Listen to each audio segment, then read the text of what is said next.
Bonjour! Aujourd'hui, on va regarder un petit peu qu'est-ce qu'il y en est du 21 Day Fix, le plan alimentaire.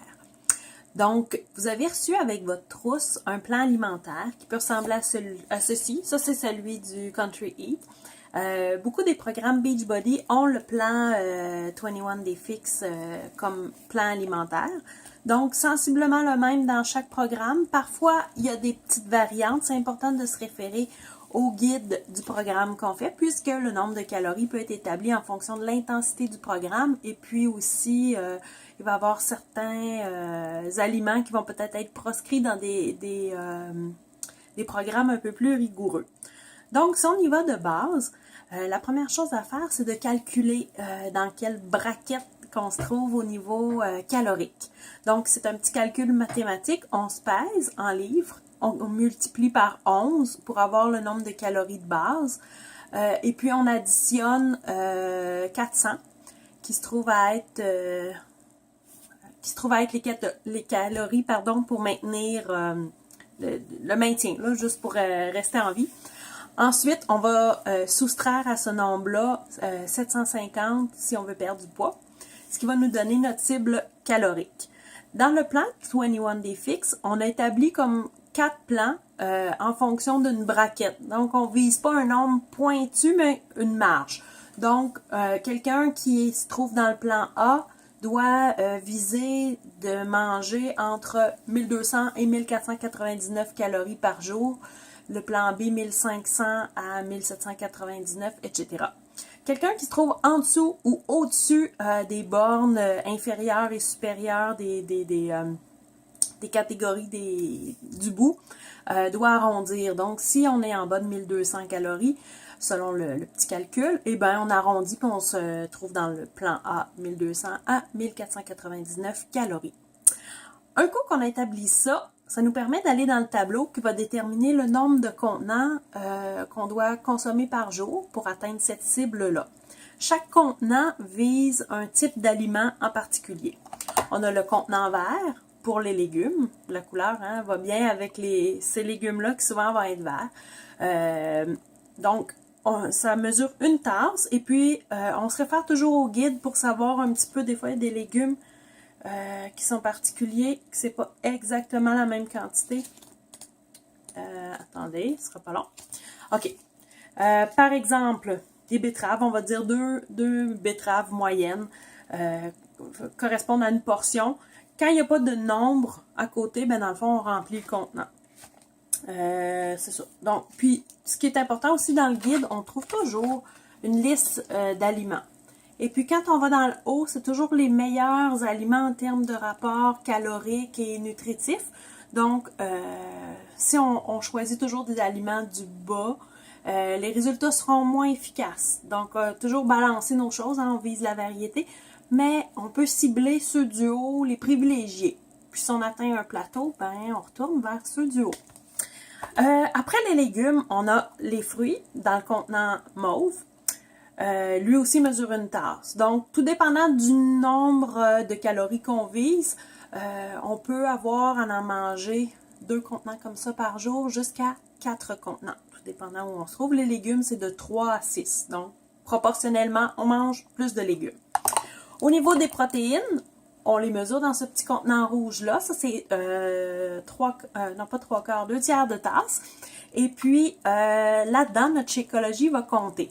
Donc, on calcule à tous les jours, quand on prend notre Shakeology, qu'on a pris une portion de protéines. Et puis, les protéines, on doit en prendre de 4 à 6 fois ce contenant-là par jour. Tout dépendant où on se trouve. Dans notre Shakeology, si on rajoute une demi-banane, par exemple, ça compte pour un fruit une demi-banane. Donc, on le calcule aussi.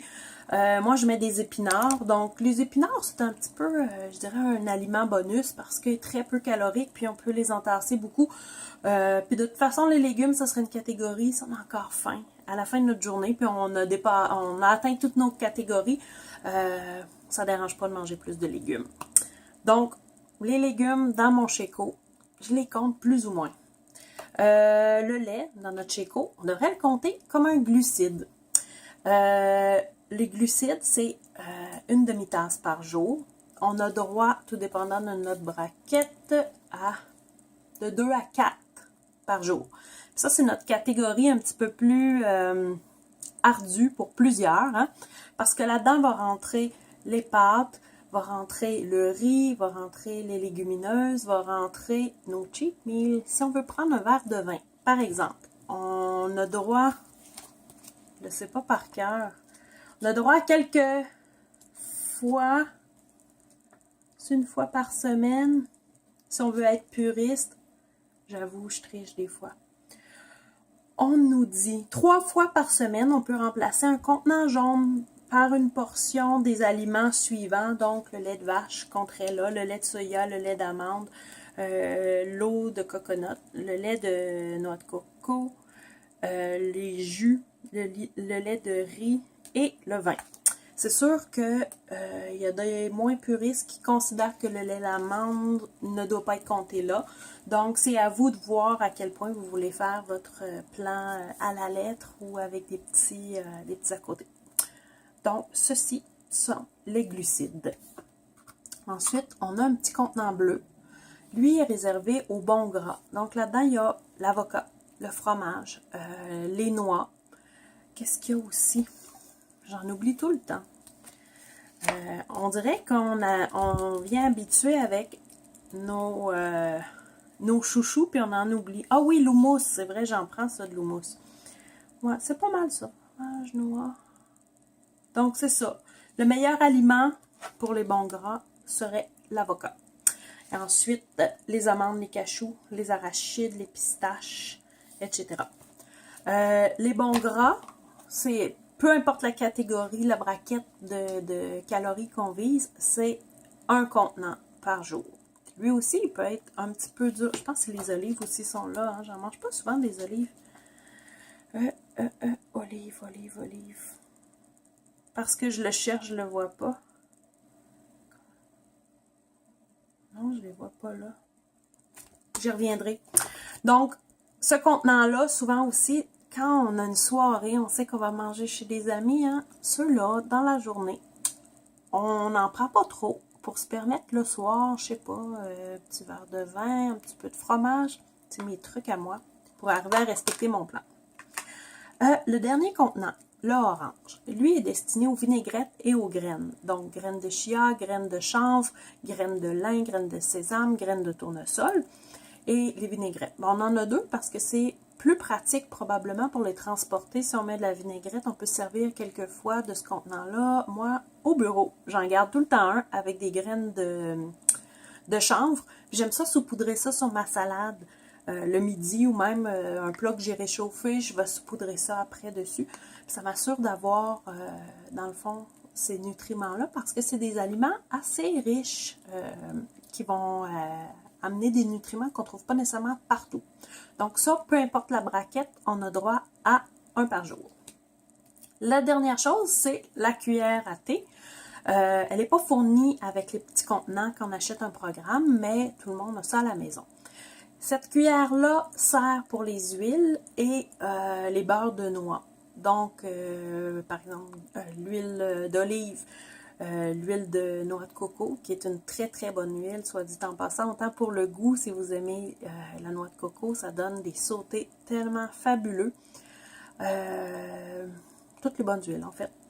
Donc, ça, les huiles, hein, moi, j'avais tendance à croire qu'il ne fallait pas en manger trop, hein, parce que c'est gras, mais ça a un effet très bénéfique sur le corps, les bonnes huiles. Là, on ne parle pas du beurre, puis de la margarine, puis du shortening, là, mais vraiment, les très bonnes huiles vont être essentielles. Donc, on en prend de 2 à 6, tout dépendant là où on se situe. L'autre chose que le plan alimentaire prévoit, c'est de boire de l'eau. Hein, on nous dit qu'on doit boire nos 2 litres d'eau par jour. Et puis, c'est super important dans la perte de poids pour, justement, éviter la rétention d'eau, mais aussi favoriser l'élimination. Puis, je l'ai observé, pour sortir d'un plateau, boire plus d'eau, c'est très efficace. Comment on fait pour parvenir à suivre tout ce plan-là?